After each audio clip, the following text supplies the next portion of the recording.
അൻസിബയും സായിയും ജയിലിലാണ്. അൻസിബ ജയിലിൽ പോയത് കൊണ്ട് തന്നെ ഏറ്റവും കൂടുതൽ ബോറടി കിട്ടിയിരിക്കുന്നത് ഋഷിക്കാണ്. ഋഷി ഫുൾ ടൈം അൻസിബയുടെ അടുത്താണ് ഇരുന്ന് സംസാരിക്കുന്നത്. അവർ രാത്രി സമയങ്ങളിൽ ഉറങ്ങുന്നത് വരെ ഇരുന്ന് ഒരുപാട് കാര്യങ്ങൾ സംസാരിക്കാറുണ്ട്.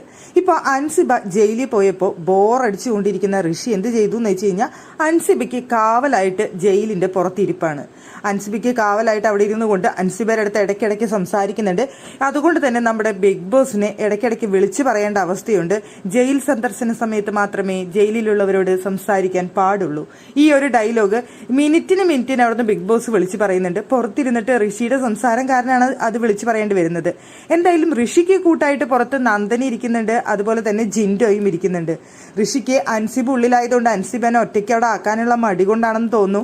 സായിരൊപ്പാണ് അൻസിബ അവിടെ ഇരിക്കുന്നത്. അവർക്ക് നാളികേരം ചിരകി പാല് പിഴിയാനാണ് ബിഗ് ബോസ് ടാസ്ക് കൊടുത്തിരിക്കുന്നത്. അതിരുന്ന് ചെയ്യുന്നുണ്ട്. അതിന്റെ ഇടയ്ക്ക് വെള്ളമൊക്കെ ആവശ്യം വന്ന സമയത്ത് ഋഷിയാണ് വെള്ളമൊക്കെ കൊണ്ടു കൊടുക്കുന്നത്.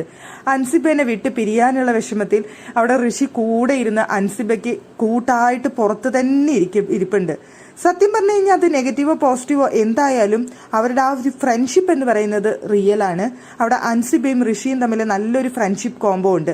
അതെന്തായാലും റിയലാണ്. പരസ്പരം അങ്ങോട്ടും ഇങ്ങോട്ടും അവർ വിട്ടുകൊടുക്കാനും ഒരുമിച്ച് നിൽക്കാനും എപ്പോഴും ശ്രമിക്കുന്നുണ്ട്. ഇപ്പൊ അൻസിബ അവിടെ ജയിലിൽ പോയി കിടന്നപ്പോഴും പുറത്ത് ആ കൂട്ടായിട്ട് തന്നെയാണ് ഋഷി അവിടെ ഇരിക്കുന്നത്. ഒരു പോസിറ്റീവ് കാര്യത്തിൽ നോക്കുമ്പോൾ അത് നല്ലൊരു ഫ്രണ്ട്ഷിപ്പ് തന്നെയാണ്.